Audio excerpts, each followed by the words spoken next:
सुप्रभात छात्रों, मैं आपकी हिंदी की अध्यापिका आज आप सभी को एक पाठ पढ़ाने जा रही हूँ जो कि कक्षा 6 का पाठ 5 है, जिसका नाम है न्याय। ये एक वार्तालाप है, यानी कि दो लोगों के बीच के वाद विवाद को, वार्तालाप को बनाया गया है, जिसके माध्यम से हमें बहुत सारे संदेश पहुँचाए गए हैं। जैसे न्याय की प्रक्रिया को बताया गया है। तो आइए जाने इसका उद्देश्य क्या है। इसका उद्देश्य बच्चों को हम बताएं कि हमें अहिंसा करना चाहिए, क्योंकि अहिंसा ही हमारा धर्म है। सभी के साथ प्रेम पूर्वक व्यवहार करना चाहिए। मुसीबत के समय दूसरों की सहायता करनी चाहिए। तो आइए जानते हैं कि इस कहानी के माध्यम से हम क्या जानेंगे। तो जीवन में सत्य का बहुत महत्व होता है, क्योंकि जिनमें सच्चाई होती है उन्हें ही लोग पसंद करते हैं। जो सदैव सच बोलते हैं और झूठे और मक्कार लोगों को कोई भी पसंद नहीं करता। किसी बात पर विवाद होने पर अदालत में न्यायाधीश जो होते हैं वो भी सच्चाई ही पूछते हैं। हम इस तरह हमारे जीवन में इसका बहुत अधिक महत्व रखते हैं कि हमारे जीवन में हम ज़्यादा से ज़्यादा सच्चाई का इस्तेमाल करें। तो आइए जाने इसमें कितने पात्र हैं। इसमें लगभग 6 पात्र हैं। सिद्धार्थ, देवदत्त, सुद्योधन, मंत्री, सखा और अन्य कुछ लोग। अब पहला दृश्य देखिए। रंगमंच है, जिसमें एक नाटक की प्रक्रिया से हमें बताया जा रहा है न्याय के बारे में। तो रंगमंच पर राजमहल के पास उद्यान का एक दृश्य है। शाम का वक्त है। उद्यान में कपिलवस्तु के राजकुमार सिद्धार्थ अपने एक मित्र के साथ घूम रहे हैं। अचानक से उनके पैर के पास एक आकाश से हंस आकर गिरता है। वे उसके शरीर में चुभे तीरों को निकालते हैं और स्नेह से उसके शरीर पर हाथ फेरते हैं। सिद्धार्थ का मित्र दवा लेने के लिए शीघ्रता से महल में जाता है। उसी समय हाथ में धनुष बाण लिए देवदत्त का प्रवेश होता है। तो आइए जाने अब देवदत्त और सिद्धार्थ के बीच की बातचीत को। देवदत्त बोलता है, सिद्धार्थ, क्या तुमने मेरा हंस देखा है? सिद्धार्थ बोलता है, तुम्हारा हंस? देवदत्त, हाँ, अभी मैंने एक उड़ते हुए हंस को तीर से मारकर नीचे गिराया था। मैंने अपनी आंखों से उसे गिरते देखा। इधर कहीं आया होगा। हंसकर वो बोलता है, मेरा लक्ष्य अब पूर्णतया सध गया है। कल मैं गुरुजी से कहूँगा कि वे कितने प्रसन्न होंगे। तुम मेरी गवाही दोगे ना? मतलब वो इस बात का गवाही दिलवाता है कि उसने जो वान और तीर चलाना सीखा था उसमें वो सफल हो गया। सिद्धार्थ बोलता है कि हाँ, मैं तुम्हारी गवाही दूंगा देवदत्त। तुमने एक निर्दोष पक्षी की हत्या की है। इसका प्रमाण है यह हंस। हंस को आगे बढ़ाता है। हंस सहसा देवदत्त को देखकर डर जाता है, क्योंकि देवदत्त ने ही उसे मारा था। चीखता और सिद्धार्थ की गोद में चिपक जाता है। देवदत्त फिर बोलता है, क्या मेरा हंस तुम्हारे पास? लाओ, पहले इसे मुझे दो, विवाद पीछे होगा। वो बोलता है कि ये हंस मुझे दो, बाद में हमारी बहस से होगी। सिद्धार्थ उसे बोलता है कि मैं क्यों दूं? देवदत्त फिर कहता है, क्योंकि ये मेरा है, क्योंकि उसको देवदत्त ने ही मार गिराया था। सिद्धार्थ इसका सबूत मांगता है। देवदत्त बोलता है कि सबूत क्या? इससे शरीर में मेरे तीर लगे हुए हैं। फिर सिद्धार्थ बोलता है, तुमने मारा परंतु मैंने बचाया, इसलिए यह हंस मेरा है। देवदत्त फिर बोलता है, तुम्हें हंस देना होगा सिद्धार्थ। सिद्धार्थ, नहीं देवदत्त। फिर देवदत्त बोलता है, तुम राजकुमार हो इसलिए धौंस जमाना चाहते हो, पर यह न भूलना और मैं भी राजकुमार हूँ। मैं यह हंस तुमको कभी नहीं दूंगा। सखा का प्रवेश। वह अचरज से देवदत्त को देखता है, फिर हंस को दवा लगाता है और हंस फड़फड़ाता है, गोद में चिपक जाता है, फिर शांत हो जाता है। देवदत्त, कुमार, मैं हंस लेकर छोड़ूंगा, वह मेरा है। सिद्धार्थ, देखा जाएगा। देवदत्त क्रोध से, सिद्धार्थ, मैं क्षत्रिय हूँ और क्षत्रिय अपना शिकार नहीं छोड़ सकता। तो सिद्धार्थ बोलता है, मैं भी क्षत्रिय हूँ देवदत्त, और क्षत्रिय अपने शरणगत को नहीं छोड़ सकता। देवदत्त तिलमिलाकर कुमार पर चिल्लाता है। उतने में सिद्धार्थ बोलता है, ठीक है देवदत्त, मैं विवश हूँ। सखा बोलता है कि कुमार क्षमा करें, मैं कुछ निवेदन करूं?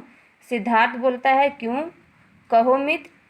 सखा कहता है, आप दोनों राजकुमार हैं, क्षत्रिय हैं, अपना झगड़ा इस तरह नहीं सुलझा सकते। मेरा सुझाव है कि आपको महाराज के पास चलना चाहिए। इस तरह से देवदत्त गुस्से में कहता है, मैं अभी महाराज के पास जाता हूँ, मैं उनसे तुम्हारी शिकायत करूँगा, तब मैं देखूंगा कि तुम मेरा हंस मुझसे कैसे नहीं लौटाते। पैर पटकता हुआ वो जाता है।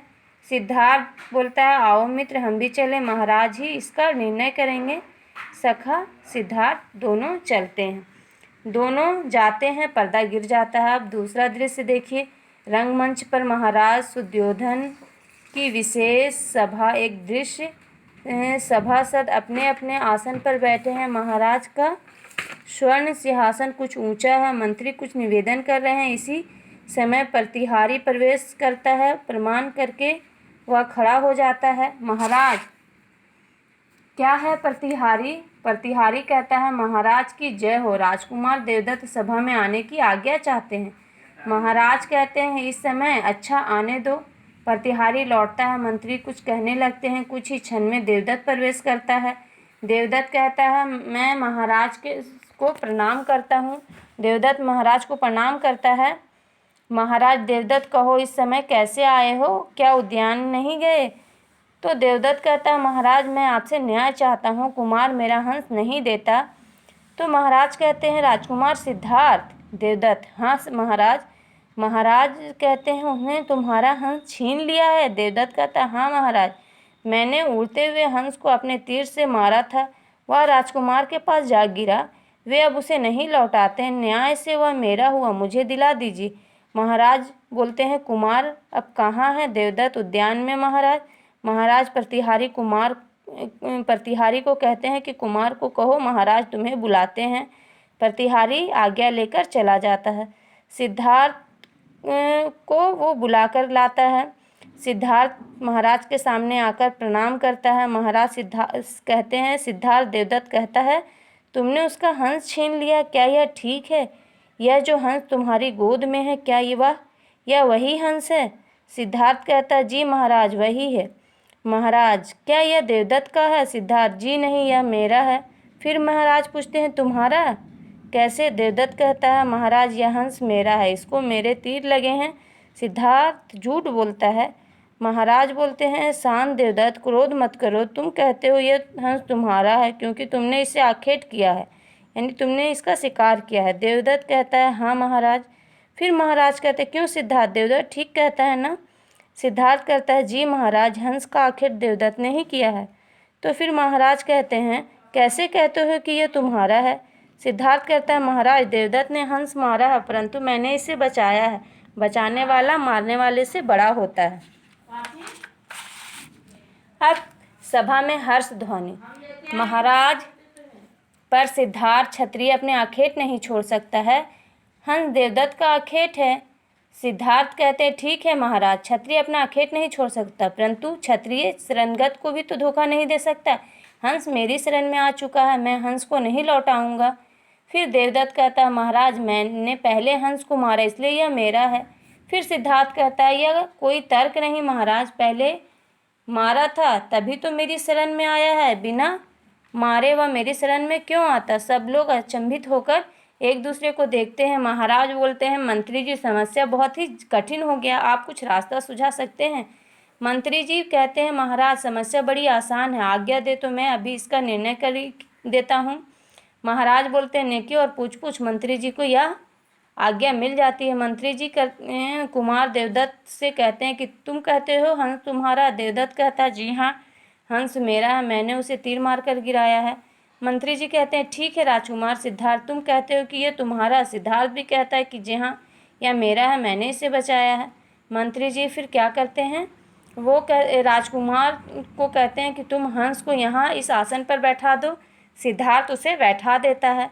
सिद्धार्थ बोलता है हंस को कि डरो नहीं मित्र, तुम्हें कोई नहीं, कुछ भी नहीं कहेगा, मैं यही हूँ। मंत्री कुमार देवदत्त हंस और आसन पर बैठा हुआ है, तुम उसे अपने पास बुलाओ। मंत्री कुमार देवदत्त को कहते हैं कि हंस आसन पर बैठा, तुम उसे बुलाओ। देवदत्त पुचकार कर, आओ मेरे पास आओ। पक्षी डरकर अपने पंख फड़फड़ाता है और चीखता है। मंत्री कुमार देवदत्त, हंस तुम्हारे पास नहीं आना चाहता। राजकुमार सिद्धार्थ को अब कहते हैं कि अब तुम्हारी बारी है, तुम उसे बुलाओ। सिद्धार्थ प्यार से बुलाते हैं कि आओ मित्र, मेरी गोद में आ जाओ। सिद्धार्थ के कंठ से स्नेहपूर्वक बातें सुनते ही हंस एकदम उड़कर उनकी गोद में आकर चिपकता है।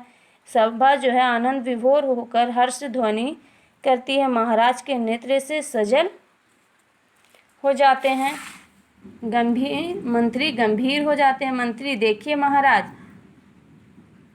पक्षी ने स्वयं प्रश्न का निर्णय कर दिया। वह राजकुमार सिद्धार्थ के पास रहना चाहता है, वह उन्हीं को मिलना चाहिए। महाराज कहते हैं, मंत्रीवर, हमें तुम्हारी निर्णय स्वीकार है, हम आज्ञा देते हैं। हंस राजकुमार सिद्धार्थ के पास रहे। सभा खुशी और उल्लास के साथ जय जयकार करती है। राजकुमार सिद्धार्थ प्रेम से हंस को अपनी छाती से चिपकाते हैं। देवदत्त गर्दन झुका लेते हैं। महाराज और मंत्री हर्ष से मुस्कुराते हैं। पर्दा धीरे धीरे गिरने लगता है।